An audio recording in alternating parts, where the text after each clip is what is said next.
All right. Good morning, everyone. Thanks for joining us today for our very first Fireside chat for the New Mexico Tribal Entrepreneurship Enhancement Program, NMTEEP for short.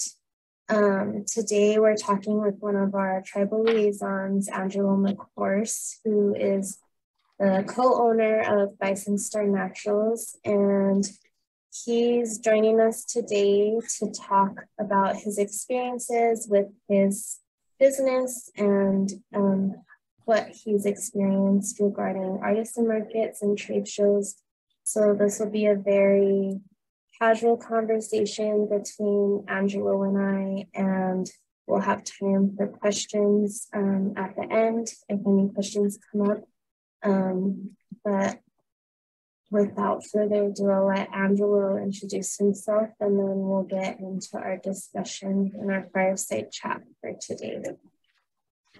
Good morning, everybody. Thank you, Cecilia, for that intro. My name is Angelo McCourse. I am the co-owner of Bison Star Naturals, along with my wife, Jacqueline McCourse, and we are a small body care products manufacturer out of Taos Pueblo, and we focus on making lotion, liquid soap, lip balms, and we also have a line of bar soaps as well.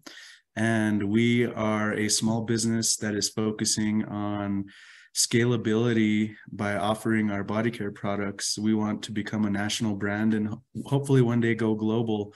And artisan markets, where we started sharing our products and getting our name out there, then growing into trade fair floors, has allowed us to open many doors to get distribution channels for our products, as well as, have a bunch of wholesale partners. And these are the very significant steps in growth we've taken over the past 5 years of being in business. We just celebrated our 5-year biz-anniversary last week. And so we started this venture in 2018 as a team, and it's been very exciting, and growth has been steady due to the hard work we put in every day and, trying to get ourselves out there. So we're very excited. I'm very excited to be a part of the Tribal Entrepreneurship Enhancement Program here with Cecilia, as well as UNM Rainforest. And I'm also, out there helping other tribal entrepreneurs and entrepreneurs in general in my area learn new pathways and for their successes, as well as connect them to the resources that can help them get there. So I'm really excited to be talking to you guys about trade fairs and artisan markets today, tips and tricks about how to prepare for them, as well as kind of some encouragement to take that jump because they do require buy-in, but at the end of the day, they'll really help your business grow. And that's what I'm here to talk about. Thanks, Angelo. I'm really excited to hear what you have to share with us. So the first question I have for you is, what is the difference between an artisan market and a trade show? That's a great question. So Bison Star Naturals, we're a body care products company. And so because we're a products company, we make a product, we manufacture it, we want to sell it, we can make it at scale as we have the capacity. And so for Bison Star Naturals, it was a natural progression for us to start at artisan markets and farmers markets, which are very, farmers markets are the easiest and have the most access. You can get into them if you have a natural body care company. A lot of farmers markets and will also allow artists to come in. And so, an artisan market or a farmers market is focused on folks who create art. So if you make art or, art out of any kind of natural materials, or you're a painter or a sculptor or anything like that, the artisan markets are the popular venue for folks because, the difference between an artist and somebody who is a manufacturer, artists can only make a certain amount of pieces of art in a certain amount of time. And, those pieces of art can vary in value, how much they're selling them for. And so it's great for folks who are artists to start in artisan markets. And, you know, a lot about what I'm saying about trade fairs might not apply to those who are artisans, but there are some tips and tricks, like an overlap between trade fairs and artisan markets where, you know, this information can benefit. So just to answer the question, not in such a long way, an artisan market is a place for artists to go and to get their name out there, to get exposure. And trade fair is where products that manufacture, where companies that manufacture products can go to get wholesale partnerships to get their products all across the nation and all across the globe. This is where you find, you know, distribution partners. This is where you find big deals with like hotels, casinos, or, you know, any market segment that's relevant to your business. And so, you know, that's the difference between trade fairs and artisan markets is trade fairs are more for manufacturers and artisan markets are more for artisans. So did you start off at artisan markets then and then transition into trade fairs is what I'm understanding? Totally. Yeah. So you hit it right on the head. You know, when we started out at farmers market. Our first farmers market we did was the Red Willow Farmers Market here in my home community of Taos Pueblo. And that was back in 2018. And at that time we had limited products, you know, just one little table with a fancy cloth, a couple of woven baskets with some soaps in it, you know, jars of like herbs and frilly stuff to fill out the rest of the space besides our product, you know. So you start off small and that gives you a nice incubator space. Farmers markets or artisan markets give you the option to go as small or as big as you want and to have as many or as little of your product or art as you want. And so our first market that we ever participated in was a farmers market. Then we stepped up into an artisan market in Santa Fe, and that was the Santa Fe Rail Yard Artisan Market, and that happened every Sunday. So, you know, we're based out of Taos, New Mexico, and we would first on Saturdays sell every Saturday during the farmers market season at our Taos Farmers Market, and then on Sundays we would commute down to Santa Fe to go to the Rail Yard Artisan Market. And at this time we had given up all of employment and kind of jumped off the entrepreneurial cliff and did 100%, you know, small business. We, you know, we're at this point where we were just trying to make as much money and get as much exposure as we could to roll that back into our product, to continue to develop our product lines and offer more products and stuff. And so, yeah, the first step was farmers market. Then the next step was Rail Yard Artisan Market. And it's just one of the things that I want to share is when we first started our, you know, artisan market and farmers market journey, we were really tested, because when you jump into that and you let go of your other employment, you know, you're making moves like your life depends on it. And so, you know, we were focused on sales and we were focused on, you know, just trying to be consistent, hit as many markets as we could. And a lot of those times were break-even days, you know what I mean? Like for your commuting and your travel and your expenses and your time and, you know, cost of goods sold and all that, you know, those days weren't profit days. And, you know, it's really common for businesses that start not to really, you know, get into profit until later on in their development. But in the entrepreneurial route, that's a for sure. You kind of have to give, you know, all that you can. And that's one of the pieces of advice I would give is that, you know, when you're first starting artisan markets or farmers markets, it's not always about the sales. So don't forget that, you know, like you go there wanting to make money, and that's a great, you know, measure of success is how much, you know, revenue you can generate. And then on top of that, if it's in profit, that's great.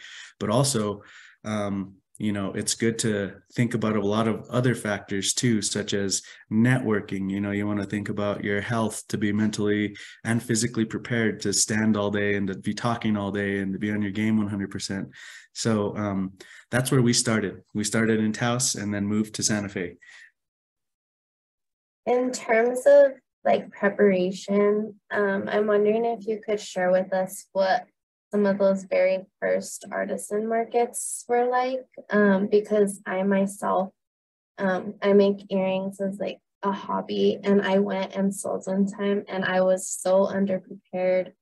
there were certain things that I didn't think about that I should have thought about. So I'm just wondering if you could share your experience on that, and if you kind of have some items that people should think about when they're going to their first artisan market, and then also when they're going to their first trade show, like what are lessons learned? Yes. Okay. So definitely, that's a great question. I was just jotting down some notes earlier. So whenever you are deciding to take that leap and say, okay, cool, I got a free weekend, I'm going to go hit up a, artisan market. Number one, just know that there's going to be a buy-in. So you're going to have to pay a fee to go sell at these artisan markets, and they can vary from tens of dollars to hundreds of dollars. And then trade fairs are in the thousands of dollars as you continue to go up that ladder.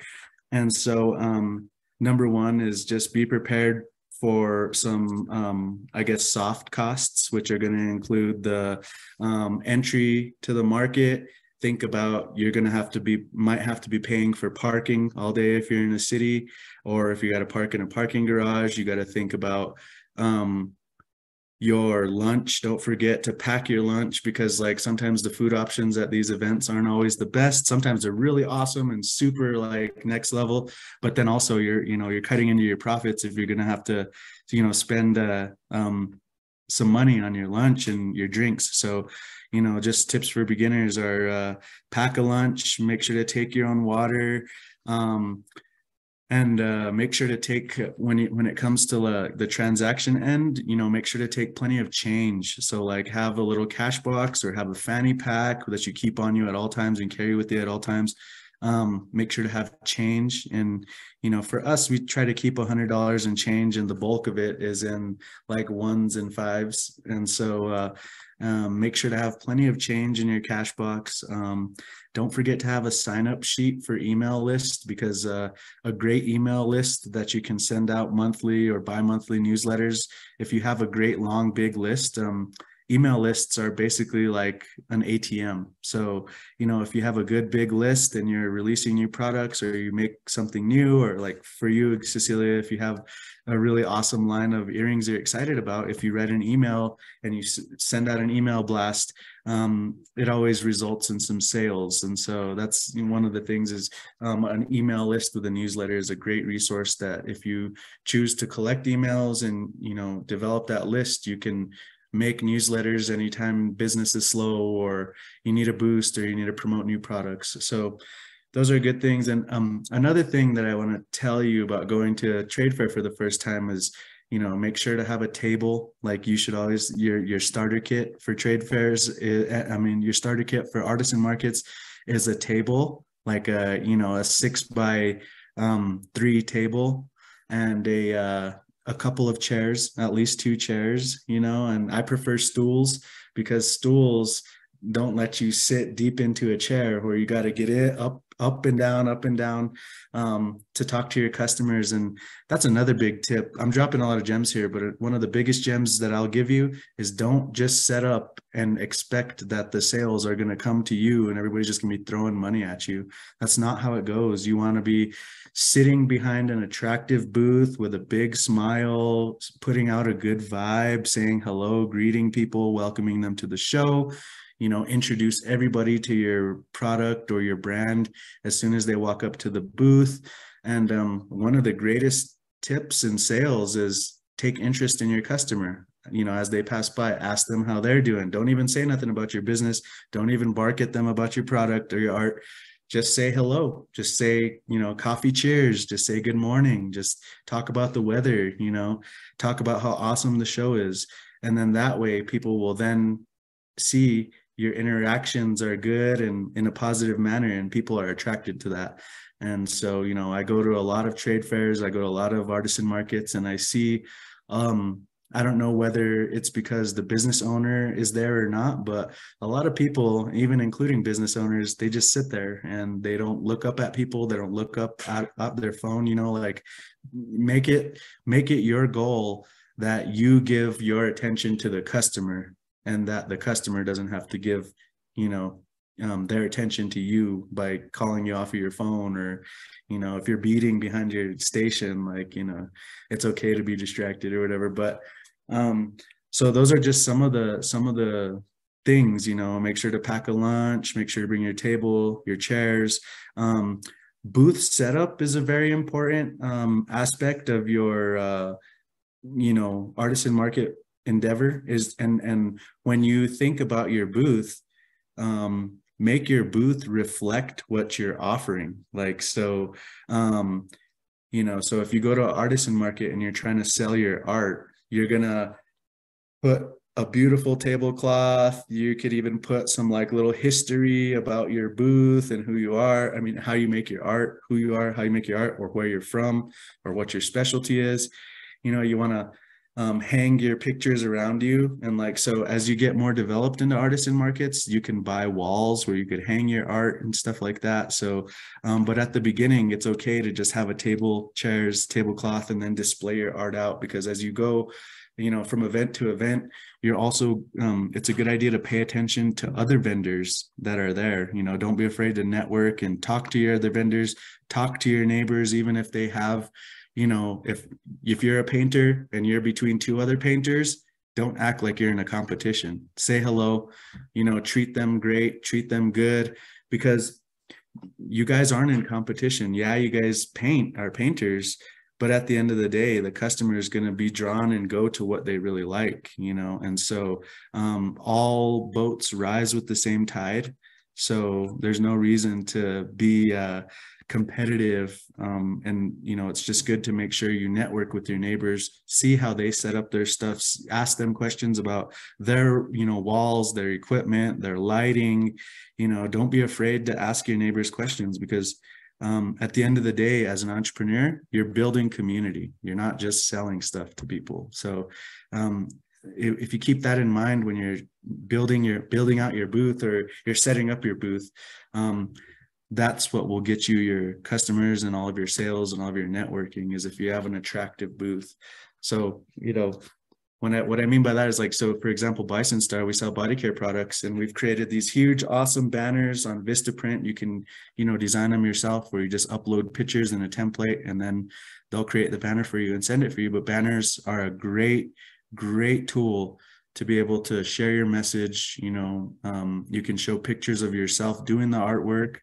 For us, our banners show pictures of us making our product. It shows pictures about where we're from and the ingredients we use. And then we also have a big banner that highlights all of our products and services that we offer.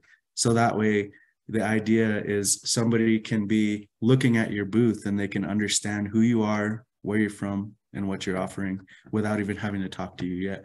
So booth setup is important, and it develops over time.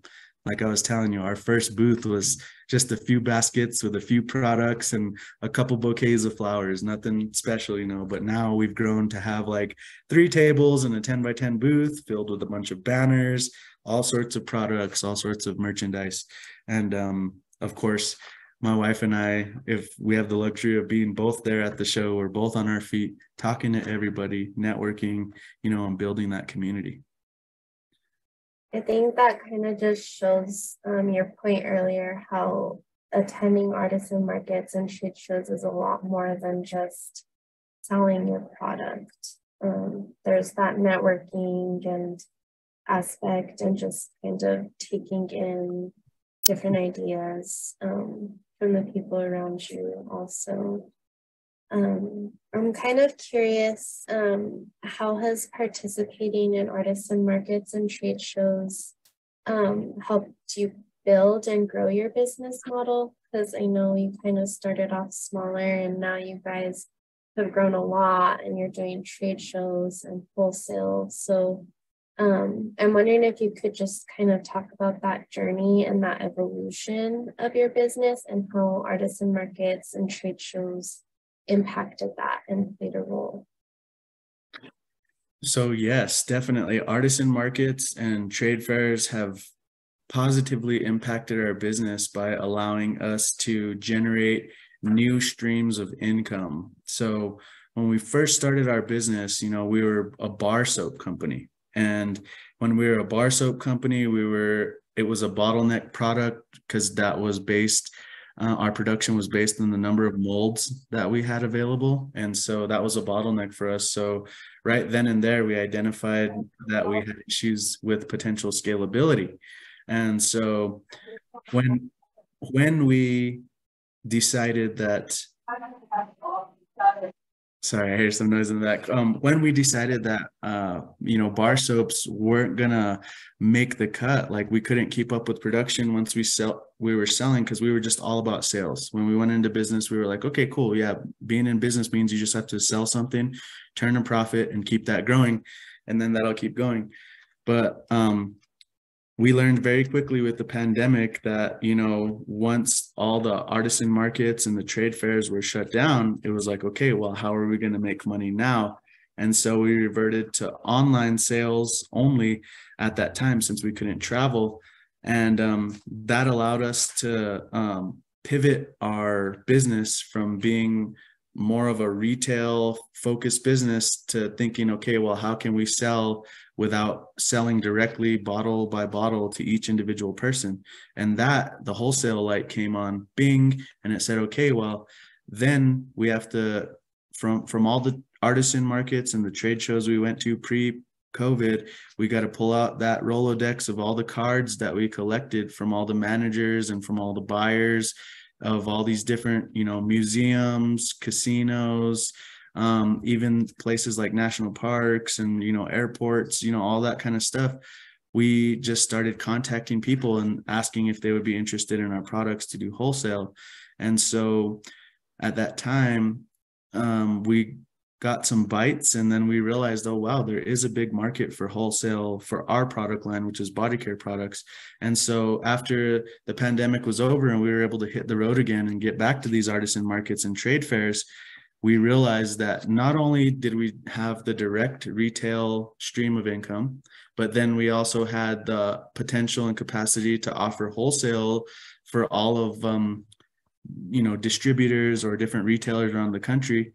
And then not only that, but then we realized, okay, wow, well, we can provide a service for all these executives to offer a gift fulfillment service for any time they have any special events or holiday season where they need to reward their team. Since we have the capacity to pack and ship and manufacture out of our spot, we can just offer them a service where they give us their budget and the amount of people they need to serve, and we'll be able to send out all their gifting for them in a way where it made it easy for them to reward their team. So artisan markets and trade fairs have showed us how to diversify our income streams, and that was all through the networking that happens at those events, because you meet a lot of the VIPs and top executives of all these different companies. You meet, tribal councilmen from all the different nations across Native America.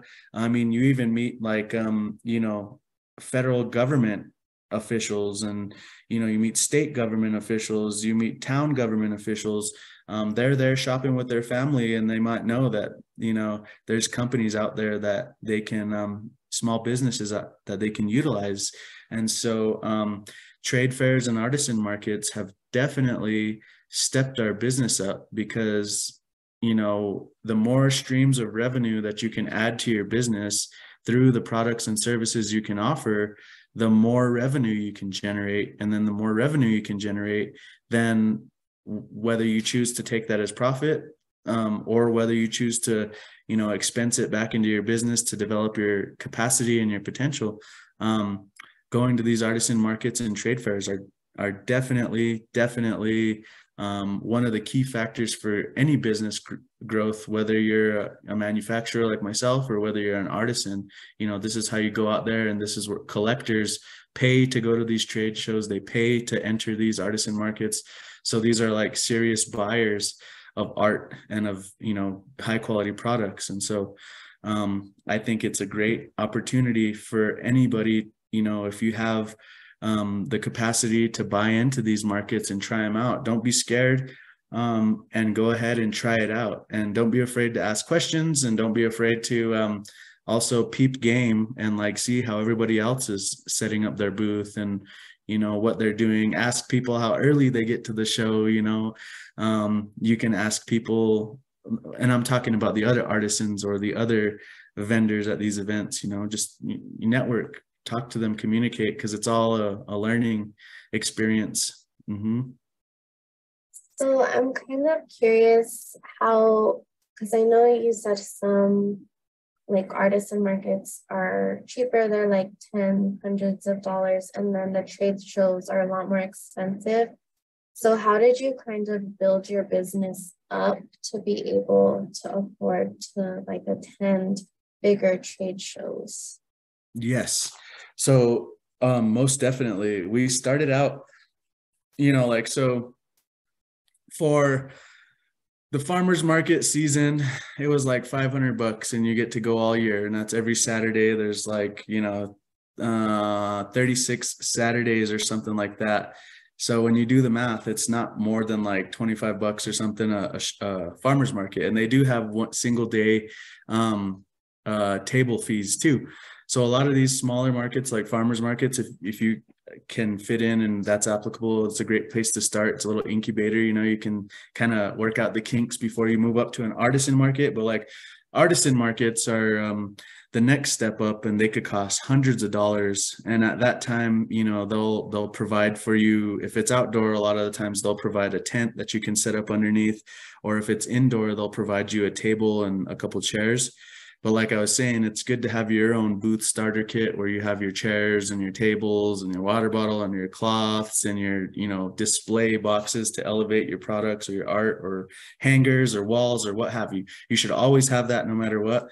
Never depend on a farmer's market or an artisan market or a trade fair to provide any of that stuff for you. But you'll find that they do provide some stuff. Just read the fine print to see what they provide. But the way that we started, like I was saying, was just farmers market. We started small, we sold our products, and we just saved our money. We never really took any money out. We didn't have frivolous expenses on like eating.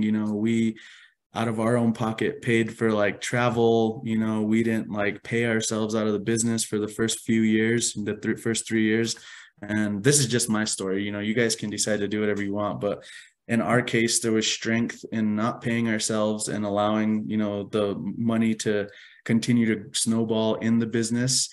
And that's the secret to the reason why we were able to move from farmers market to an artisan market to then a trade fair, is because we kept our expenses really low. We didn't pay ourselves. The majority of the money that we made went into the cost of goods sold or booth fees to go sell our products.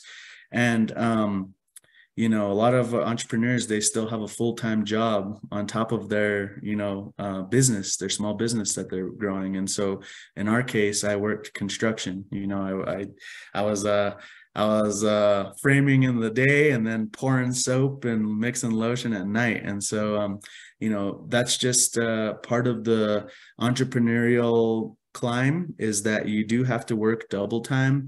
But you'll find that the rewards are a lot greater and the risks are the risks are high, but the rewards are really great.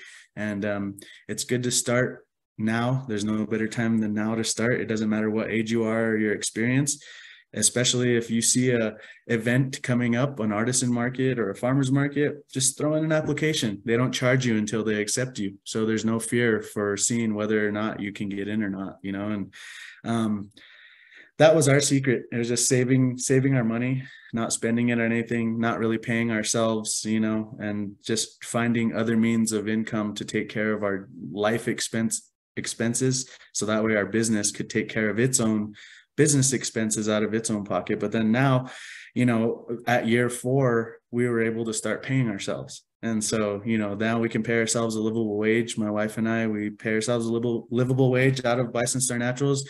And we also have additional employees and seasonal employees too.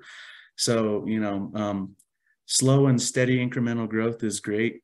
But it requires a lot of missing your cousin's second wedding and not going out to eat, 5 times a week, and, skipping the movies, if it's one that you've already seen or you don't want to see, so yeah, living underneath your means is a great way to have your business grow exponentially quickly. So I have one last question that I prepared for you, and then I also have a few that came in through the chat. So I'll ask this last question, and then we can open it up to people who attended. If they have any questions, feel free to put it in the chat or unmute yourself and ask. But my last question is, if someone is thinking about signing up for an artisan market or trade show, but is a little nervous or hesitant, what is one piece of advice that you would give them to help take that leap? So I would say if you find an artisan market and you're interested in being involved, just call the organizer. There's always a number on the application, and you can ask them questions like, oh, well, what's the attendance like, and how many vendors are going to be there? Is there going to be food there? Ask them questions to help you prepare to set up your booth. What are you going to provide? A table? Do you provide chairs? And also, my best piece of advice is just to fill out the application and submit it, because they're not going to charge you until you've been approved. And so I would say do it. It's just like starting your business. You just kind of got to jump, just take the leap, just try it out. And that's the other piece of advice that I'll give for the first time artisan market goer or participant is, do not be discouraged if you have a bad sales day. Like, don't quit if you don't sell one thing and you're in the hole $100 for the fee at plus gas, plus food. Don't be discouraged. Like, consistency is your best friend when it comes to artisan markets and trade fairs, because if you go and then somebody really likes your art, but they were on the fence and they're like, okay, and well, no, I'm going to pass this time. You go home with no sales, your spirits are down. But if you're like, you know what, I got to keep going, I'm going to stay consistent, I'm going to be determined, you go back the next week, that same person might come back and pick up a huge high ticket piece because they were just, not sure last week. But because you were consistent and determined, and that's, you're doing it, like your life depends on it. And like, no little failures are going to knock your hustle. Keep going, because that's what it's about. It's not always about sales. It's also about the experience. It's also about learning. It's also about getting out of your comfort zone, learn how to talk to people, make that community and network with your fellow artisans. It's not always about sales. There's so much more than just sales to the whole thing, because even just being at an artisan market, there's a level of prestige that goes and credibility that goes with that. So when anybody talks about your business, they say, oh yeah, well, I saw them at this market, or I saw them at that trade fair, or, it just adds to the rapport of your business. So don't ever give up if you have a 0 sales day. That's my best piece of advice. Do it again. That's a good piece of advice. And also the consistency. I think that's also really important too. So I have a few questions in the chat that I'm going to ask you. And the first one is, do you take booth location into consideration when you attend markets? So if you have the option to select where you want to set up, do you set up near any other specific vendors, or is there a certain spot that you would recommend or that you think is best? That's a great question.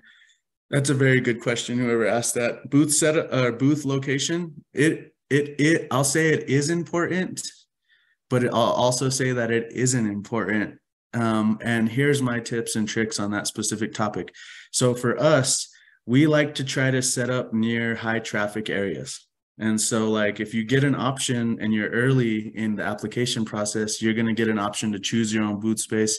And I like to choose them near main entrances and exits, because people will walk in and pass your booth and look at you, and then they'll walk back out and pass you again. And so the more times that the same person will see you next to an entrance or an exit, the more probability they'll have that you can compliment their earrings or say hello, nice hat, and that you'll draw them into your booth to wonder how they're doing. And then that might ultimately lead to a sale.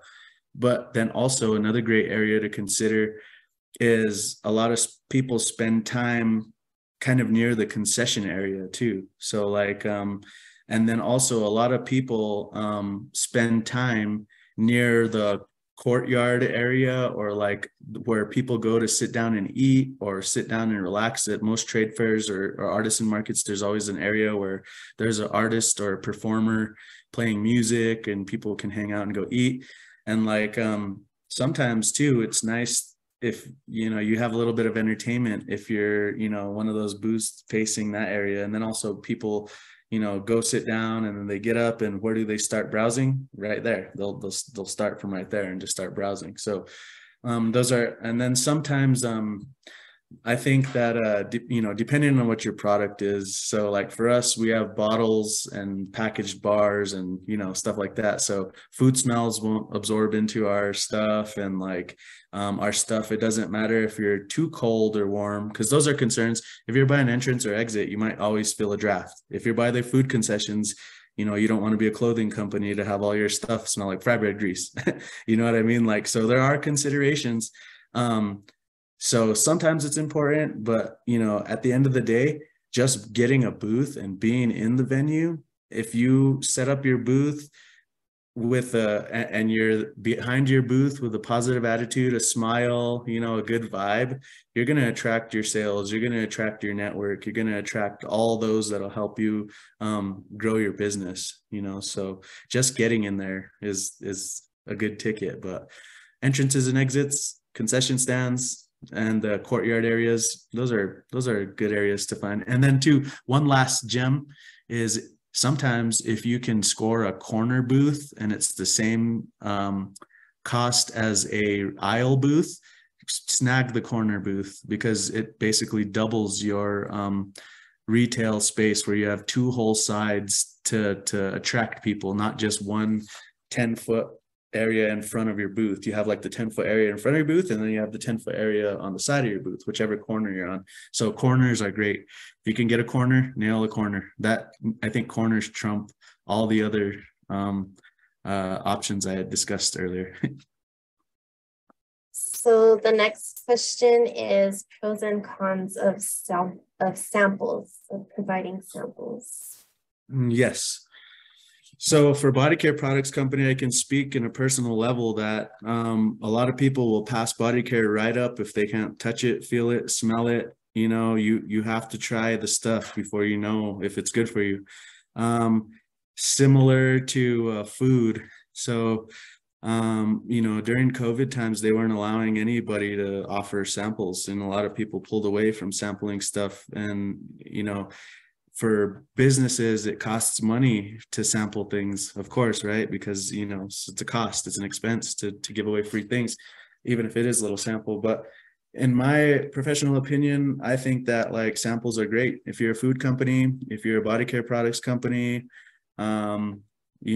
make sure you can offer something to your audience, whoever you're trying to sell to. And that's another thing too, is like, as far as marketing goes, I think that like creating postcards with your own personal images on Vistaprint, and having something, or stickers that are like made in the most inexpensive way possible, that you can just give out as swag, like give out a postcard or give out a sticker.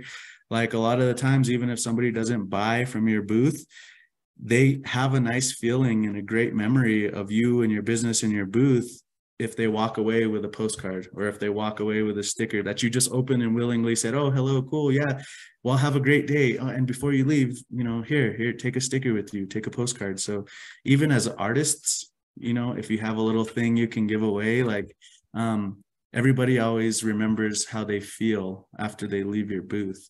And people feel really awesome if they can leave your booth with something that they can remember, and that they didn't necessarily have to like pay for, but later on down the line, they might be like, oh yeah, wow, they might see your product, or they might see you at a different location and then just say, oh man, yeah, I remember you from the last time, I'm going to try your stuff now. And that's what it means about being consistent, always, try to make your audience feel good, like be interested in what they are, because people will remember how they felt when they were talking to you more than even your product or your art.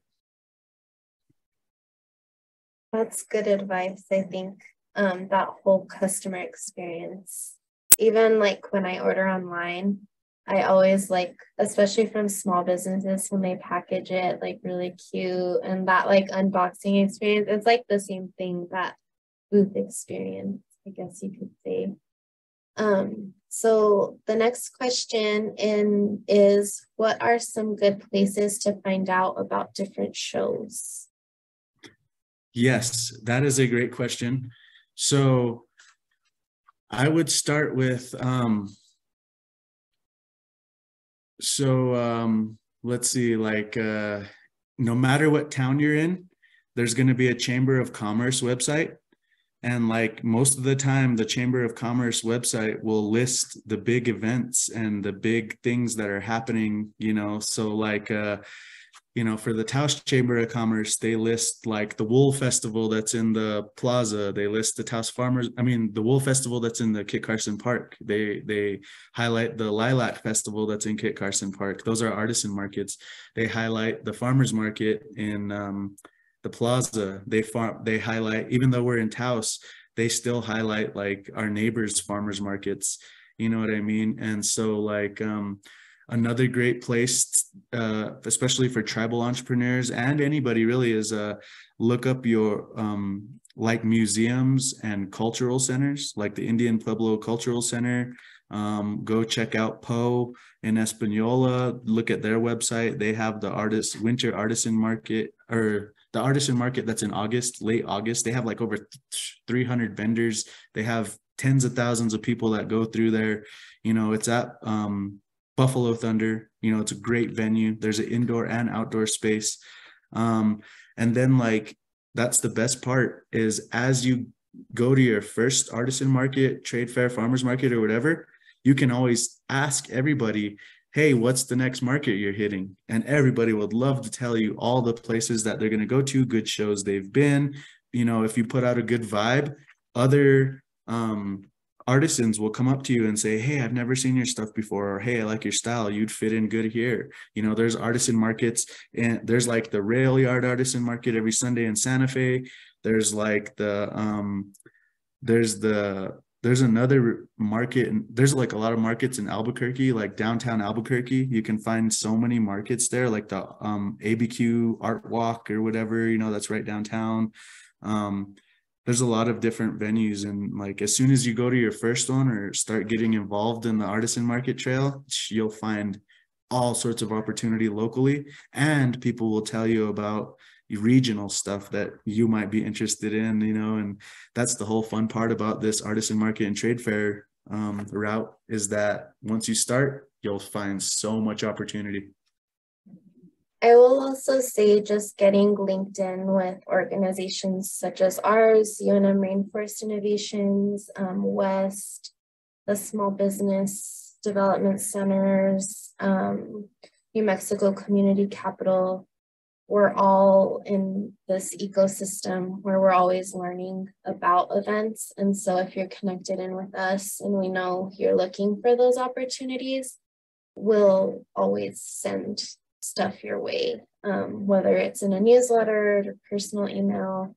That's kind of what our organizations are here for, to help with stuff like that as well.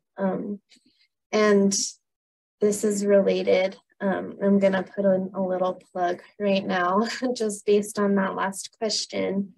We have been informed about an upcoming event from the Minority Business Development Agency Business Center and then Hispano Chamber of Commerce. There's an upcoming like Valentine's Day pop-up sale event where you can table, and that one's free. So that one's free of cost. I put a link to the application in the chat. And that, I think the application's closed tomorrow. So just in the nick of time to apply. If you're looking for an opportunity, there's that one there. And then that could be your first and way to get plugged in to some of those opportunities. So there's that opportunity that I just put in the chat as well. I don't have any other questions for you, Angelo. If anyone has questions, we still have time. Feel free to unmute and just ask your question, or you can throw it in the chat. But thank you all for joining us. This was our first fireside chat for the New Mexico Tribal Entrepreneurship Program. These fireside chats are available to tribal entrepreneurs as well as any other type of entrepreneur in the New Mexico community. So thank you for joining us, and we will be having more of these, and eventually we'll be turning these conversations into a podcast as well.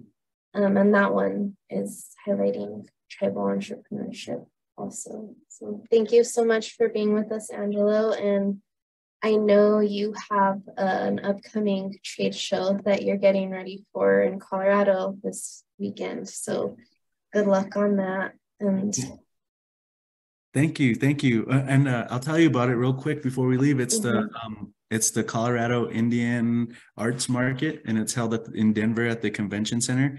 And it's going to be a 3-day show, Friday to Sunday. And so one of the things that I just like to say about multi-day shows is it takes it should take you weeks to prepare mentally, physically, and also just because you have to consider the fact that you're going to be standing behind a booth for like 8 hours a day for 3 days straight. So it's good for you to kind of number one, mentally prep to know that that's what you're getting into, but then also think about your health. So try to be hydrated, eat healthy, try to take care of yourself before those big events, because if you get locked into those events and then something happens to you, if your health slips from out under you, or you find yourself fatigued on the first day, those are tough things to battle through. So it's always good to just go ahead and mentally and physically prepare and be thinking that you're trying to increase your endurance for those events, because you'll be surprised at how much energy it takes to just talk to everybody all day, and to stand there and smile and be on your game all day. You know what I mean? And one of the best pieces of advice that I can give you guys for trade fairs is, the Regional Economic Summit in Las Vegas, Res 2020, it's Res 2023, but you're going to have a lot of networking opportunities outside of your trade fair hours. And these are going to be mixers and soirees, and they're going to be, free drink tickets floating around everywhere. And, there's going to be an abundance of opportunities to overindulge. And I just want to tell you guys, if you guys are there for business, be there for business. Don't be there to party. Don't be there to go and hang out with your favorite people.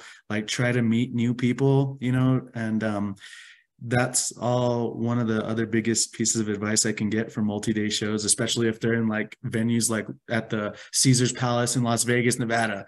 Don't go and drink or overeat, or don't overindulge in anything. When you go to a trade fair, or when you go to a artisan market, you're there for business. You're not there to go party or have fun or overindulge. So I just want to mention that, because a lot of these trips, there's plenty of opportunity to overindulge, and a lot of the times it's encouraged, but you'll realize that those who are there to do that, they're not business owners, they're employees.